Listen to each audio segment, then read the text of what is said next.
ان الحمد للہ نحمدہ ونستعینہ ونستغفرہ ونعوذ باللہ من شرور انفسنا ومن سیئات اعمالنا من یہد اللہ فلا مضل له ومن یضلل فلا ہادی له واشهد ان لا الہ الا اللہ وحدہ لا شریک له واشهد ان محمدا عبدہ ورسولہ اما بعد فإن خیر الحدیث کتاب اللہ وخیر الہدی ہدی محمد صلی اللہ علیہ وسلم وشر الامور محدثاتها وکل محدثات بدعۃ وکل بدعۃ ضلالۃ وکل ضلالۃ فی النار۔ اعوذ باللہ السمیع العلیم من الشیطان الرجیم من ہمزہ ونفخہ ونفثہ۔ بسم اللہ الرحمن الرحیم۔ رب اشرح لی صدری ویسر لی امری واحلل عقدۃ من لسانی یفقہوا قولی۔ بسم اللہ الرحمن الرحیم۔ ان اللہ وملائکتہ یصلون علی النبی یا ایھا الذین آمنوا صلوا علیہ وسلموا تسلیما۔ اللہم صلی علی محمد وعلی آل محمد کما صلیت علی ابراہیم وعلی آل ابراہیم انک حمید مجید۔ اللہم بارک علی محمد وعلی آل محمد کما بارکت علی ابراہیم وعلی آل ابراہیم انک حمید مجید۔ اللہم ربنا آتینا فی الدنیا حسنۃ وفی الآخرۃ حسنۃ وقنا عذاب النار۔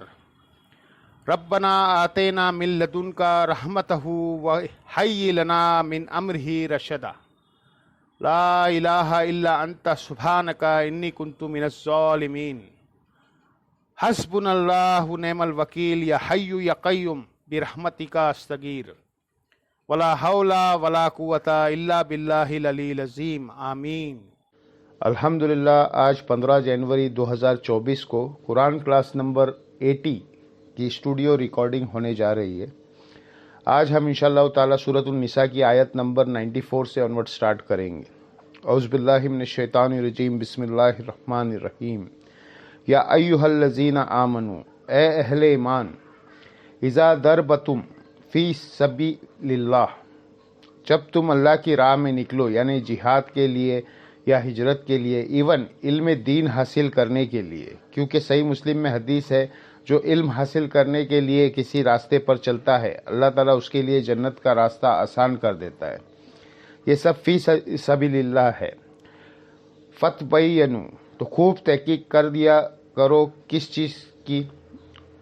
ولا تقولوا لمن القى الیکم السلام، اس بات کی تحقیق کر لو کہ جب کوئی تمہیں سلامتی بھیجے، السلام علیکم کہے، لستا مومنا، تو تم انہیں یہ مت کہو کہ تم مومن نہیں ہو، یعنی راستے میں کوئی ملے اور کہے السلام علیکم تو تم یہ گمان کرو کہ یہ مسلمان ہے۔ اب یہ اس ریولیوشن کے دوران تھا، کیونکہ ہر وقت جنگ کا دھڑکا لگا رہتا تھا کہ کافروں کا کوئی گروپ حملہ نہ کر دے، تو اس کی نشانی یہ تھی کہ اگر کوئی سامنے سے اسلحہ بردار لوگ آ رہے ہیں اور وہ کہتے ہیں السلام علیکم، یعنی آپ سے پہ سلامتی بھیج رہے ہیں، تو بس ٹھیک ہے، آپ اس کو مسلمان سمجھے۔ یہ نہیں ہے کہ آپ پریمپٹیو رائٹس کے طور پر اسے قتل کر دیں۔ اور اس طرح کے کچھ واقعات ہو گئے تھے۔ صحیح بخاری میں آتا ہے کہ حضرت خالد ابن ولید کو نبی علیہ السلام نے کسی جگہ بھیجا، یعنی لوگوں کے پاس، کچھ قبائل کے طرف، تو انہوں نے، اب وہ بیچارے ان پڑھ تھے قبائل والے، ان کو یہ پتہ بھی نہیں تھا کہ ہم نے اپنا عقیدہ کا اظہار کیسے کرنا ہے۔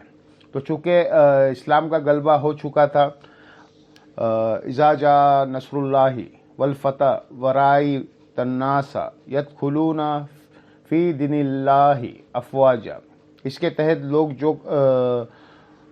جوک در جوک دین میں قبائل سسٹم کے تحت داخل ہو رہے تھے۔ قبیلے کا سردار اسلام قبول کرتا تھا، پیچھے سارا قبیلہ مسلمان ہو جاتا تھا۔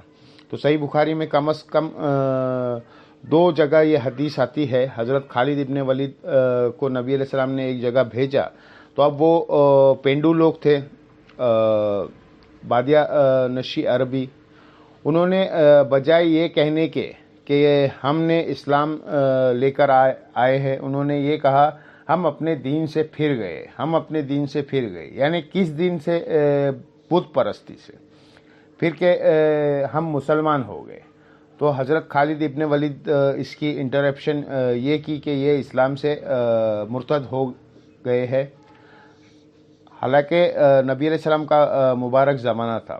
اب ان بیچاروں کو کے پاس کوئی الفاظ نہیں تھے یہ کہنے کے کہ ہم مسلمان ہو گئے، وہ یہ کہتے تھے کہ ہم نے اپنا دین چھوڑ دیا، یعنی پرانے دین کو چھوڑ چکے، ہم اسلام پہ آ گئے۔ تو حضرت خالد ابن ولید نے ان کو قتل کرنا شروع کر دیا۔ تو وہاں پہ انہوں نے پھر کچھ صحابہ کے حوالے بھی بندے کیے کہ اپنے اپنے حصے کے لوگ قتل کرو، یہ مرتد ہے۔ تو وہاں پہ پھر حضرت عبداللہ ابن عمر باقی صحابہ نے کہا یہ تو کوئی طریقہ نہیں ہے، ہم نبی علیہ السلام سے پہلے اس کی اجازت لیں گے۔ نبی علیہ السلام کے پاس پہنچے تو انہوں نے کہا یا رسول اللہ، ہم نے تو اپنے اس پرانے دین سے پھرنے کا اناؤنسمنٹ کی تھی، ہم نے نہیں پتا تھا کہ کس طریقے سے اس چیز کا اظہار کرنا ہے۔ تو نبی علیہ السلام اتنا غصہ آیا، آپ نے 2 دفعہ فرمایا اے اللہ، خالد ابن ولید نے جو کچھ کیا میری کوئی ذمہ داری نہیں ہے، میں خالد کے اس عمل سے بری ہوں، یعنی اس کا جو وبال ہے یہ یا اس غلطی کا جو خمیازہ ہے وہ اس نے خود اٹھانا ہے۔ نبی علیہ السلام نے قتل ناحق کا اگینسٹ اپنے کو اعلانیہ برات کر دیا۔ پچھلی کلاس میں بھی میں نے قتل ناحق کے اوپر گفتگو کی، وہ الگ سے ویڈیو بھی 32 منٹ کا کلپ ہم نے اپلوڈ کی ہے، اس میں نے کئی ایک حدیث بتائی تھی۔ اب مجھے بتایا یہ کہ آج کے دور میں کہ لوگ یہ کس طرح کہہ سکتے ہیں کہ کچھ بھی ہے تیرے محبوب کی امت سے ہے۔ حضرت خالد ابن ولید تو حضور کہہ رہے ہیں کہ میں اس کے یہ عمل سے بری ہوں، اور اس کو سپورٹیو وہ حدیث ہے جو میں درجنوں دفعہ بیان کر چکا ہوں حضرت اسامہ ابن زید کے بارے میں۔ ایک جھڑپ کے دوران جب کافر ان کے تلوار کے نیچے آیا تو اس نے کلمہ پڑھ لیا، حضرت اسامہ ابن زید پھر بھی اسے قتل کر دیا، یہ سمجھتے ہوئے کہ ڈر کے کلمہ پڑھا ہے، اندر سے کافر ہی ہے۔ عین ممکن ایسا ہی ہو، لیکن اسلام ظاہری کلمے کا احترام کرتا ہے۔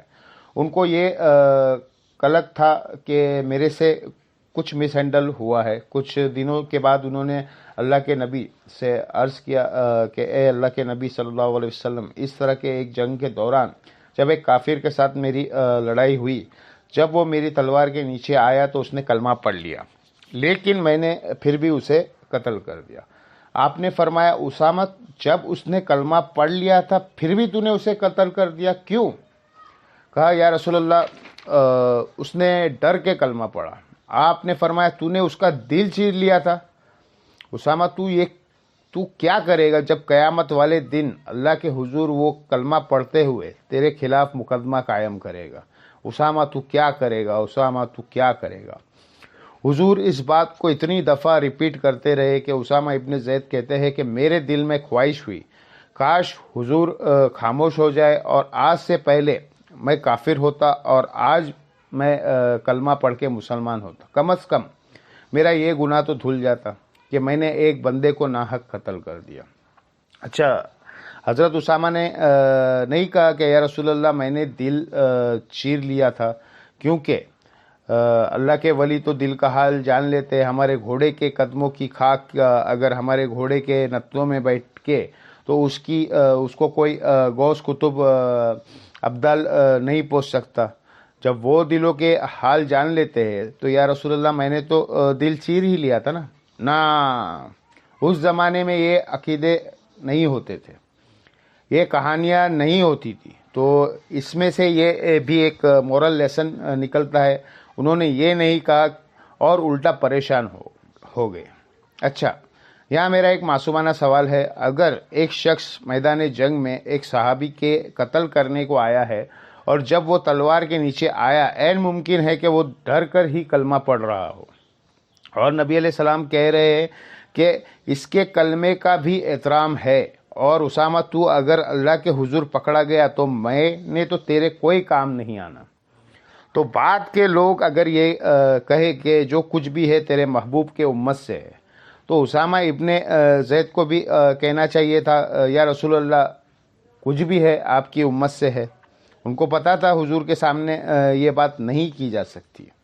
دوسرا مجھے یہ بتائے، اگر ایک صحابی بھی کسی کے بارے میں ججمنٹ دے کلمے کے باوجود کہ یہ کافر ہے، اسے مار دے، حضور اس کی ججمنٹ ماننے کے لیے تیار نہیں ہے، تو آپ کی مذہبی جماعتیں کو یہ کیسے حق حاصل ہے کہ کسی بھی اسلام میں کس کو اسلام میں داخل کرنا ہے یا کس کو نکالنے کا سرٹیفکیٹ دے؟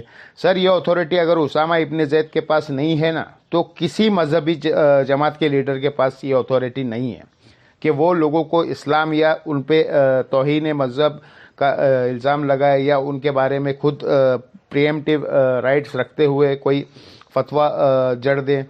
یہ ہو سکتا ہے؟ ان کی کیا اوقات ہے؟ ان کا ایمان ان کے پیچھے تو قرآن کھڑا ہے، ان کے تو ایمان کا ہمیں تو پتہ ہی نہیں ہے کہ یہ اس ایجنڈے کے اوپر کام کر رہے ہیں۔ تو یہ لوگوں کو سرٹیفکیٹ دیں گے ایمان کا؟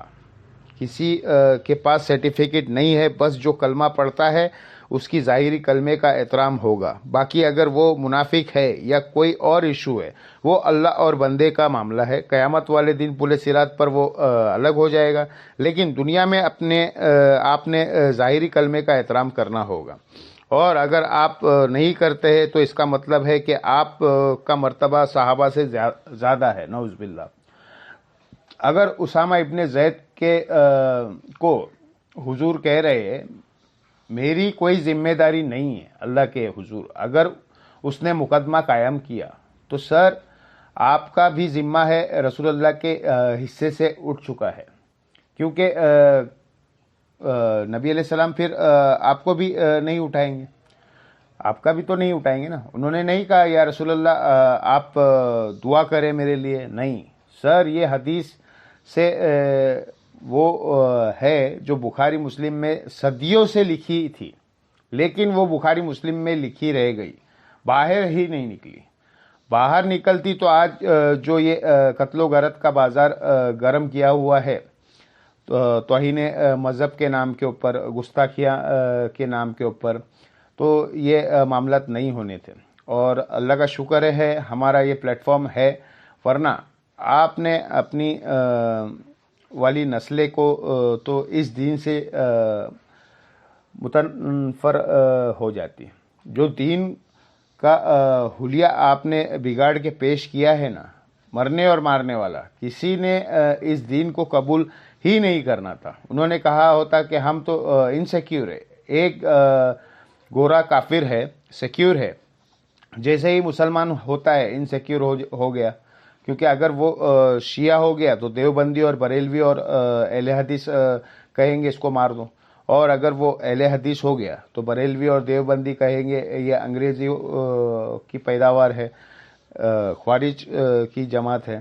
دیوبندی ہو گیا تو باقیوں کا کہنا ہے کہ یہ مشرک ہے، تو وہ کہے گا بھائی میں بہت ہی ٹھیک ہوں، 4 دن کی زندگی ہے سکون سے کاٹ لوں۔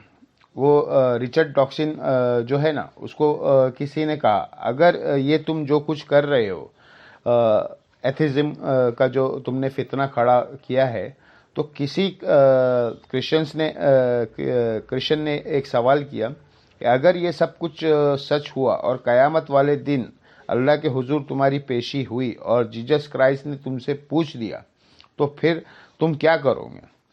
اس نے کہا میں ادھر جیسس کرائسٹ سے کہوں گا کہ جن لوگوں کے حوالے آپ دین کر کے گئے تھے نا، ان سے میں نے کم از کم بہتر تھا، اور یہ بات ریئلٹی ہے، ان سے بہتر تھا جو کچھ انہوں نے دین کا حلیہ بگاڑا ہے۔ تو اگر یہ دین آپ کا دین تھا جس کو آپ بھی قیامت والے دن اون نہیں کر رہے، یہ انجیل کے اندر لکھا ہے کہ قیامت والے دن لوگ حضرت عیسیٰ کے پاس آئیں گے، جیسس کرائسٹ، ہم نے آپ کے نام پہ بے علاج مریض ان کو شفا دی اور یہ سب کچھ کیا، تو یہ کہیں گے سخن سخن لما غیریہ بعدی، ان کو مجھ سے دور کر دو۔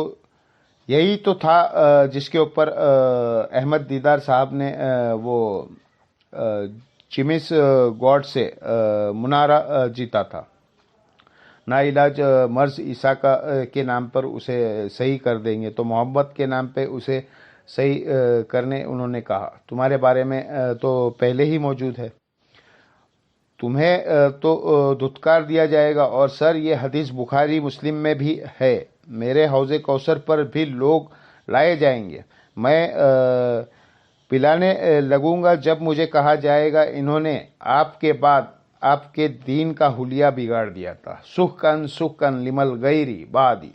اور اس میں الفاظ ہے، میں بھی وہی کہوں گا جو عیسیٰ ابن مریم کہیں گے، اے اللہ جب تک میں ان میں موجود تھا ان پر گواہ تھا، جب تو نے مجھے اٹھا لیا تو ان پر گواہ، اب یہ تیرے بندے ہیں، تو ہے، چاہے انہیں معاف کر دے چاہے عذاب دے۔ تو اللہ فرمائے گا آج صرف سچوں کا سچا عقیدہ فائدہ دے گا۔ باتیں ساری ایک ہی ہے، وہ سارے مذہب میں آپ کو گھوم پھر کر سورس ایک ہی نظر آ رہا ہے، ایک ہی طرح کی خرابیاں انبیاء کے ماننے والوں میں آتی ہے اور پھر آگے ٹرانسفر ہوتی ہے۔ بہرحال اللہ تعالیٰ فرما رہا ہے، اگر کوئی کہے نا سلام بھیجے تو مومن ہی اسے تصور کرا کرو، یہ نہ کہا کرو کہ تم مومن نہیں ہو۔ تب تگونا اردل حیات دنیا، کیا تم دنیا کی جو دولت ہے اس کے سامان کی تلاش میں پڑ گئے ہو؟ یعنی اس میں یہ بھی لالچ ہوتی تھی کہ اگر کسی کو قتل کر دیا تو اس کا مال غنیمت میں میرے ہتھے چڑھ جائے گا، اس کی عورت میرے ہتھے چڑھ جائے گی۔ اب یہ دیکھ لے، یہ بریلوی دیوبندی اہل حدیثیوں سے بات نہیں ہو رہی ہے، صحابہ اکرام سے ہو رہی ہے۔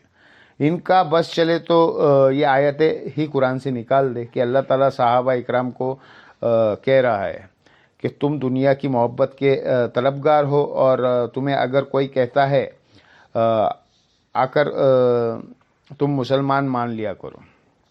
ظاہر ہے یہ عبداللہ ابن ابی کے بارے میں تو نہیں ہے آیا نا، وہ تو پہلے ہی مسلمان نہیں تھے، ان کو کسی کے اسلام سے کیا غرض تھا۔ فَإِنَّ اللَّهِ مَغَانِمُ کثیرہ، بس اللہ کے پاس بہت غنیمتیں ہیں، وہ تمہیں غنی کر دے گا دنیا میں۔ تو ابھی قادسیہ اور یرموک کے بعد اربوں ڈالرز دنیا کے تمہارے پاس آنے والے ہیں، اور آخرت کی جنتیں تمہارے انتظار کر رہی ہے، تو ٹینشن مت لو۔ کذالک کنتم من قبل، تم بھی تو پہلے یہی کچھ تھے نا، تم بھی تو کافر ہی تھے نا۔ اس لیے میں لوگوں کو کہتا ہوں بھائی آپ لوگ بھی تو پہلے بریلوی دیوبندی شیعہ تھے نا، تو آج دوسروں کو بھی تھوڑا مارجن دے۔ اگر کسی کو کوئی بات سمجھ نہیں آتی تو اسے قطع تعلقی نہ کرے۔ شروع میں تو آپ کو بھی سمجھ نہیں آتی تھی، آہستہ آہستہ بات سمجھ آئی، تو اپنی جگہ اس کو بٹھا کے رکھے، دیکھے کہ آپ جب یہ تھے تو آپ بھی یہی کچھ سوچتے تھے، تو ٹالرنس کے ساتھ بیہیو کرے۔ فمن اللہ علیکم، تو اللہ نے تم پر ایمان فرمایا، احسان فرمایا۔ فتبینوا، تو دیکھو خوب تحقیق کر لیا کرو۔ اس سے پتہ چل گیا کہ صحابہ اکرام کے بارے میں ہے کہ اللہ نے تم پر احسان کیا، تم نے ایمان کی دولت دی ملی۔ اب کوئی نیو مسلم آئے تو اس کے بارے میں بدگمانی نہ کیا کرو، اور اس چکر میں نہ رہو کہ اس کو مار کے میں دنیا کا مال حاصل کر لوں گا۔ سر، یہ آیت واضح ثبوت ہے کہ اس بات کی بھی کہ اسلام تلوار کے زور پہ نہیں پھیلا، اسلام نے آخری درجے تک تلوار کو اوائڈ کیا ہے کہ اس لیول تک بات نہ پہنچے۔ ان اللہ کان بما تعملون خبیرہ، بے شک اللہ تعالیٰ خوب واقف ہے اسے جو کچھ تم کر رہے ہو۔ اب جہاد سے متعلق آیت آ رہی ہے، اور یہ اس زمانے کی آیت ہے جب جہاد کرنا سب پہ فرض نہیں تھا۔ غزوہ تبوک سے پہلے جتنا بھی جہاد ہے نا وہ آپشنل تھا، جو کرے گا ثواب، جو نہیں کرے گا گناہ نہیں ہے۔ تبوک کے موقع پر چونکہ رومن امپائر سے ٹکرانا تھا، 1.5 لاکھ کی فوج لے کر کیسر روم جو ہے عرب کے بارڈر پہ آ گیا تھا۔ نبی علیہ السلام 30,000 کا لشکر لے کر بنفسی نفیس خود تشریف لے گئے۔ اس سے پہلے اگر کوئی جہاد اور قتال نہیں کرتا تھا تو صرف یہ کہا جاتا تھا کہ یہ کم درجے کے مسلمان ہے، جہاد کرنے والے زیادہ درجے کے مسلمان ہیں، ایک دوسرے پر معاملات نہیں ہوتی تھی۔ اور یہ اسی کانٹیکس میں آیت آ رہی ہے کہ جو جہاد کرتا ہے اس کو درجہ زیادہ ہے اور جو نہیں کرتا اس کا کم ہے۔ تو لہٰذا اس کو اس زمانے میں کے اعتبار سے بھی سمجھنا ہے۔ غزوہ تبوک کے اوپر یہ فٹ نہیں ہوگی، وہ سورہ التوبہ کے اندر آیت ہے۔ آج یہ ویلڈ ہوگی کہ آج کیونکہ میرے پچھلے دنوں فلسطین کے اوپر بھی ویڈیو ریکارڈ ہوئی ہے کہ آج صرف فوج کا کام ہے وہ لڑے۔ ہم نے جب ان کو ٹیکسز دے کے ان کو پیسہ دے دیا ہے، ہم ادھا پرا ہو گئے۔ یہ جانے اور اللہ جانے، اور حکمران کو اللہ تعالیٰ پوچھے گا۔ ہم خود بخود جا کے مر کے ان کا جو مورل تو نہیں کر سکتے کافروں کا۔ یہاں پہ پرائیویٹ جہادی چلے جائے اور جا کے وہاں مر جائے تو وہ تو کافروں کا تو خون بڑھ جائے گا۔ اس سے بہتر ہے آپ یہیں بیٹھے رہے، فوج جا کے لڑے گی، آپ نہ لڑیں۔ پراپر ٹریننگ والے لوگ لڑے۔ لا یستوی القاعدون من المؤمنین، نہیں برابر ہو سکتے گھروں میں بیٹھے ہوئے مسلمان مومن، غیر اولی ضرر، سوائے معذوروں کے۔ معذور اگر کوئی گھر بیٹھا ہے وہ علیحدہ بات ہے۔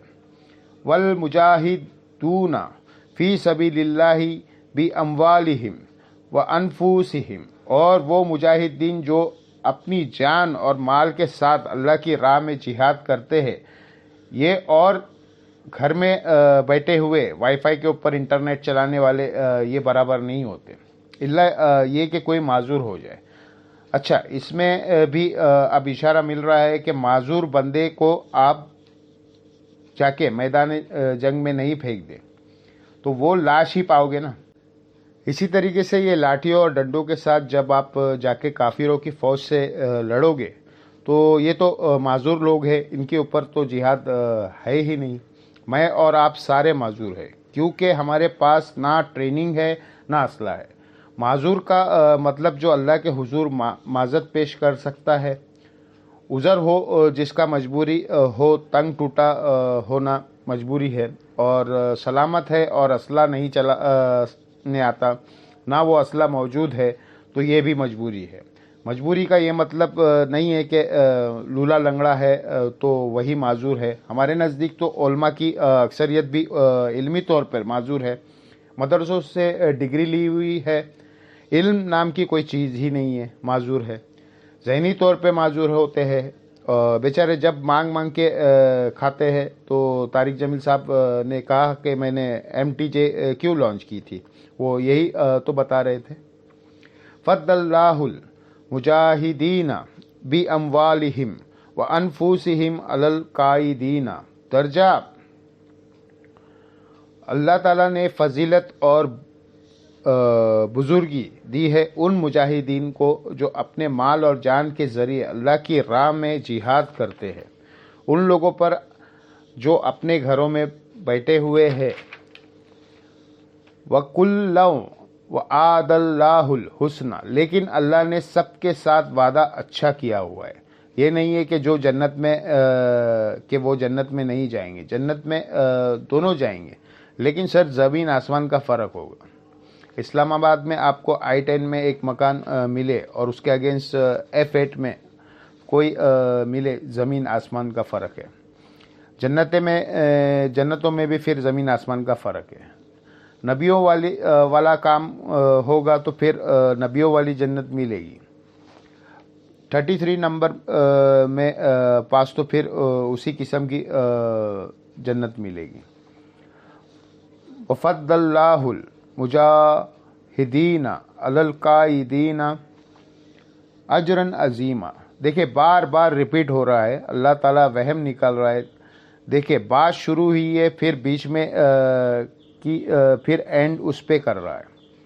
اور اللہ تعالیٰ نے بہت فضیلت دی ہے ان مجاہدین کو, اور ان کے لیے بہت بڑا اجر ہے ان لوگوں کے مقابلے پہ جو گھر بیٹھے ہوئے پب جی کھیل رہے ہیں. جو دین کے کام کرتے ہیں ان پر بہت فضیلت ہے. درجات من, وہ اللہ کے طرف سے درجات ہے. وہ مغفرۃ و رحمہ, اور مغفرت بخشش اور رحمت ہے. وکان اللہ غفور الرحیم, اور اللہ تعالیٰ تو بخشنے والا مہربان ہے. ان الذین تفاہوا الملائکہ, وہ لوگ جب فرشتے ان کے روحوں کو قبض کرتے ہیں اس حال میں کہ ظالما انفسہم, وہ اپنی جانوں پر ظلم کرنے والے ہو. ظلم کیا, اللہ کی حدیں توڑ دی ہے, اللہ کے حکم انہوں نے پورے نہیں کیے. یا اسپیسیفکلی ان لوگوں کے بارے میں بات ہے جو سورۃ النساء میں آیا ہے کہ ہجرت فرض تھا. نبی علیہ السلام کو مین پاور چاہیے تھا. تم جہاں جہاں پہ بھی ہو سب لوگ ہجرت کر کے مدینے میں آ جاؤ تاکہ یہاں سے ایک دعوت لانچ کی جائے. مین پاور کے بغیر تو نہیں ہو سکتا تھا. نبی علیہ السلام نے پھوکے مار کے تو کافروں کو غائب نہیں کرنا تھا. تو صحابہ اکرام چاہیے تھے اپنے سپورٹ کے لیے. تو کہاں گیا, سب لوگ ہجرت کرے, اور ہجرت نہیں کریں گے تو منافق ڈکلیئر کیے جائیں گے. اور ایسے لوگوں کی حالانکہ کلمہ گو ہے, جب موت کے وقت آئے گا تو فرشتے جو ہے نا ان سے موت کے وقت پوچھیں گے قالوا فیما کنتم, کس چکر میں تھے تم, اللہ کے نبی کے پکار پہ تم ہجرت کر کے مدینے کیوں نہیں گئے, ادھر ہی بیٹھے مصلی کے اوپر اور تسبیح پھیرتے رہے. اللہ کے نبی کو تمہاری ضرورت تھی اور تم اپنی نمازیں سیدھے کرتے رہے. وہ بھی یہی سمجھتے ہوگے کہ ہم بہت نیکوکار ہیں. قالوا کنا مستضعفین فی الارض, تو وہ موت کے وقت فرشتوں کو جواب دیں گے ہم زمین میں بڑے بے بس تھے, کمزور لوگ ہیں, بیوی بچوں والے ہیں, اتنا مال نہیں تھا, کدھر جاتے, کیسے جاتے. قالوا الم تکون ارض اللہ وسیع, تو وہ فرشتے کہیں گے کیا تم نہیں جانتے کہ اللہ کی زمین اتنی وسیع ہے. فتوہجروا فیہا, تم وہاں ہجرت کیوں نہیں کر گئے, اور یہاں پہ اسلام پہ چلنا مشکل تھا تو تم وہاں چلے جاتے, اس علاقے کو چھوڑ دیتے اللہ کے لیے. فاولئک مأواہم جہنم, ایسے لوگ ہیں یہ کہ جن کے لیے ٹھکانہ ہوگا جہنم. وساءت مصیرا, اور کیا ہی برا ٹھکانہ ہے پلٹنے کا. اللہم لا تجعلنا منہم, اللہم اجرنا من النار, آمین. الا المستضعفین من الرجال, ہاں واقعی ایسے مرد جو کمزور ہو, معذور ہے, ان کے پاس اتنا زیادہ راہ نہیں ہے کہ وہ سفر کر سکے, ان کا معاملہ الگ ہے. والنساء والولدان, اور عورتیں اور بچے چونکہ مرد پہ ڈیپینڈنٹ ہے, اگر مرد نے غلط کام کیا تو وہ بھگتے گا, اس کی عورت اور بچے ذمہ دار نہیں ہوں گے کیونکہ وہ ڈیپینڈنٹ ہے. لا یستطیعون حیلۃ ولا یہتدون سبیلا, ایسے لوگ جو کوئی تدبیر نہیں رکھتے تھے, ان کے پاس اتنا معاملہ متا یا ریسورس نہیں تھے, جس طرح غزوہ تبوک کے موقع پر سورہ توبہ میں آئے گا کہ کتنے اصحاب آئے کہ یا رسول اللہ آپ ہمارے لیے سواری کا بندوبست کر لیں, تو حضور نے کہا میرے پاس سواری نہیں ہے, تو وہ روتے روتے ہوئے وہاں سے واپس پلٹے. اللہ نے کہا ان کا عذر قبول ہے, انہوں نے اپنا پیش کر دیا اللہ کے لیے. اب چونکہ ریسورسز نہیں تھے یہ معاملہ الگ ہے, تو ایسے لوگوں کو چھوٹ ہے. لیکن یہ چکر بازیاں دنیا میں کوئی کر سکتا ہے کہ میں مجبور ہوں، اللہ کو پتہ ہوگا کتنا مجبور ہے۔ دنیا کو آپ دھوکہ دے سکتے ہیں کہ جی میری یہ مجبوری تھی اس لیے میں یہ نہیں کر سکا، اور مجھے یہ پتہ چل جاتا تو میں یہ کر لیتا۔ تو اللہ تعالیٰ فرما رہا ہے ان کا معاملہ بالکل الگ ہے کہ جن کے پاس کوئی تدبیر، کوئی راستہ نہیں تھی۔ فَأُولَئِكَ عَسَى اللَّهُ أَن يَعْفُوَ عَنْهُمْ، تو ان قریب اللہ تعالیٰ ان کے ساتھ امید ہے کہ درگزر فرمائے گا۔ ادھر بھی دیکھیں اللہ کا غصہ کا لیول کیا ہے۔ اللہ نے یہ نہیں فرمایا کہ میں نے ان کو معاف کیا ہوا ہے، کہا کہ ان قریب ان کی کوشش کر کے چھوڑ دوں گا، پوچھوں گا ضرور۔ نعرے تو بڑے لگاتے تھے، موت قبول کر لیتا، پیدل ٹور کر لیتا۔ ابو ذر غفاری نے پیدل چلا تبوک کے لیے، سر اونٹ نہیں چلا تو خود چل پڑے، تو تھوڑی سی سرگرش تو ہوگی، چلیے ہو سکتا ہے چھوڑ دوں۔ وَكَانَ اللَّهُ عَفُوًّا غَفُورًا، اور اللہ درگزر فرمانے والا، ڈھیل دینے والا، بخشنے والا ہے۔ وَمَن يُهَاجِرْ فِي سَبِيلِ اللَّهِ، اور جو کوئی ہجرت کرے گا اللہ کی راہ میں، ججد فی الارض مراغمن کثیرا وسعہا، تو وہ زمین میں بہت پناہ کی جگہ پائے گا۔ اللہ تعالیٰ نے اس کے لیے بہت پناہ کی جگہ، کشادہ روزی اس کے لیے میسر کر دے گا۔ لوٹے پھٹے آئے تھے مہاجرین، عبد الرحمن بن عوف بھی سب کچھ چھوڑ کر آئے تھے، دودھ دہی کا کاروبار شروع کیا، امیر ترین آدمی بن گئے۔ اللہ نے ان کو کمپنسیٹ کر دیا۔ ایسا نہیں ہے کہ لوگ کمپنسیٹ نہیں ہوئے۔ وَمَن يَخْرُجْ مِن بَيْتِهِ مُہَاجِرٍ، اور جو کوئی اپنے گھر سے نکلے مجاہر کی حیثیت سے، إِلَّا اللَّهِ وَرَسُولِهِ، اللہ اور اس کے رسول کی طرف، ثُمَّ يُدْرِكْهُ الْمَوْتُ، اور راستے میں اگر اس کو موت آ گئی، فقط وقع اجرہ علی اللہ، اللہ کے حضور اس کا اجر پکا ہو گیا، چاہے وہ رسول اللہ کے قدموں تک نہیں بھی پہنچ سکا، اللہ اس کو مجاہر لکھے گا، اللہ اس کو اجر بھی دے دے گا، شہادت کا درجہ بھی ہے، کیونکہ اللہ کی راہ میں مرا ہے۔ صحیح مسلم میں حدیث ہے، اگر کسی کے دل میں شہادت کی تمنا ہے، اس کو اپنے بستر پہ موت آئی تو وہ شہید لکھا جائے گا۔ وَكَانَ اللَّهُ غَفُورٌ الرحیم، اور اللہ تعالیٰ بخشنے والا اور رحم فرمانے والا ہے۔ اب یہ دیکھیں مجاہر اللہ اور اس کے رسول کی طرف مجاہر، پوائنٹ ٹو بی نوٹڈ، بخاری اور مسلم دونوں میں یہ حدیث ہے۔ بخاری کی پہلی حدیث ہی یہی ہے، مشکات میں بھی پہلی حدیث یہی ہے، انما الاعمال بالنیات، اعمال کا دار و مدار نیتوں پر ہے۔ پھر نبی علیہ السلام نے فرمایا جو کوئی اللہ اور اس کے رسول کے لیے ہجرت کرے گا، اس کی ہجرت اللہ اور اس کے رسول کے لیے لکھی جائے گی، اور جس شخص نے کسی عورت سے نکاح کے خواہش میں یا کاروبار کی لیے ہجرت کی، اس کی ہجرت اس کے لیے ہی لکھی جائے گی۔ تو اللہ کی رضا جب تک شامل نہیں ہوگی تو آپ کو نیک کام کا بھی اجر نہیں ملے گا، اور ریاکاری کے لیے ہوا تو الٹا وہ بوال بن جائے گا۔ اب میرے بھائیو سورۃ النساء کی آیت نمبر 101 آ رہی ہے، انشاءاللہ باقیہ گفتگو اس آیت کے کانٹیکس میں ہوگی۔ یہ بڑی اہم ترین آیت ہے، اس کے کانٹیکس میں میں انشاءاللہ نماز عصر، مسافر کی نماز، مسافت کتنی ہوتی ہے، اس پہ قصر انشاءاللہ تعالی یہ میں ڈسکس کروں گا۔ نماز والا معاملہ ہوگا، یہ ساری ڈیٹیل کوشش کروں گا تیزی سے کور کروں انشاءاللہ تعالی۔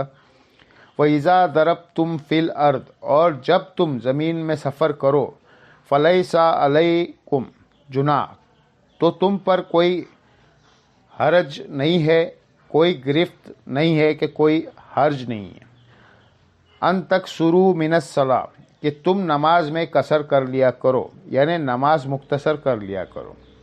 وہ ڈیٹیل جو ہے وہ قرآن میں نہیں آئی ہے، وہ سنت میں ہے، یعنی صحیح الاسناد حدیث میں ہے۔ اس سے یہ بات پتہ چلی کہ قرآن کی پریکٹیکل اپلیکیشن ایک مسلمان کے اوپر اس وقت تک ہوگی جب وہ سنت کو بھی مانے گا، ورنہ وہ قرآن کو بھی منکر ہوگا۔ اس لیے سورۃ النساء کی آیت نمبر 80 میں آیا ہے من یطیع الرسول فقط اطاع اللہ، جو رسول اللہ کی اطاعت کرتا ہے وہ اللہ کی اطاعت کرتا ہے۔ اللہ کی اطاعت اب کرنی ہے، نماز قصر کرو۔ یہاں تو نہ نماز کی پوری رکعتیں بھی موجود نہیں ہے، قصر کہاں سے کریں گے؟ طریقہ بھی کوئی نہیں ہے وہ سنت کی طرف۔ سنت کو ماننا قرآن کو ماننا ہے، اور کسی چیز کا سنت میں ہونا قرآن کا عیب نہیں ہے، کیونکہ قرآن نے ہی سنت کی طرف ہماری رہنمائی کی ہے۔ قرآن کا ٹاپک عقیدہ ہے، سنت اعمال ڈیٹیل سے بیان کرتی ہے۔ لہٰذا قرآن کا یہ عیب نہیں ہے کہ اس میں نماز کا طریقہ نہیں ہے، وہاں نماز کی فرضیت آئی ہے، اور چند ایک احکامات باقی سنت کی طرف قرآن میں ہماری رہنمائی کی۔ ان خفتم ان یفتینکم الذین کفروا، اگر تمہیں اس بات کا خوف ہو کہ تمہیں کافر فتنے میں ڈال دیں گے، آزمائش میں، مصیبت اور تکلیف میں، تو اس سے بچنے کے لیے نماز بھی مختصر کر لو تاکہ جلدی سے نماز سے فارغ ہو جاؤ۔ اس سے اگلی جو آیت آئے گی اس میں تو نماز خوف کا ذکر ہے، اس میں تو اور مختصر نماز کر دی گئی ہے۔ ان الکافرین کانوا لکم عدو ومبین، بے شک جو کافر ہے وہ تمہارے کھلے دشمن ہے۔ تو ظاہر ہے اب جب دشمن ہے تو ان سے بچنے کے لیے تمہیں نماز میں قصر کی اجازت دی جا رہی ہے۔ اب یہ آیت بالکل واضح ہے کہ قصر نماز یہ آپشن ہے، نہ کہ اوبلیگیشن، یعنی یہ اجازت ہے نہ کہ حکم ہے کہ ضرور کریں، کیونکہ الفاظ دیکھیں فَلَيْسَ عَلَيْكُمْ جُنَاحٌ، کوئی تم پہ گرفت نہیں ہے، ان تقصروا من الصلاۃ، کہ نماز مختصر کر لو، قصر کر لو، اس کے اندر تو کوئی حرج نہیں ہے۔ مراد یہ کہ اگر مختصر پڑھ لیں تو کوئی حرج نہیں ہے، اگر پوری پڑھ لے تو گناہ بھی نہیں ہے، اور اس کو سپورٹیو حدیث بھی ہے۔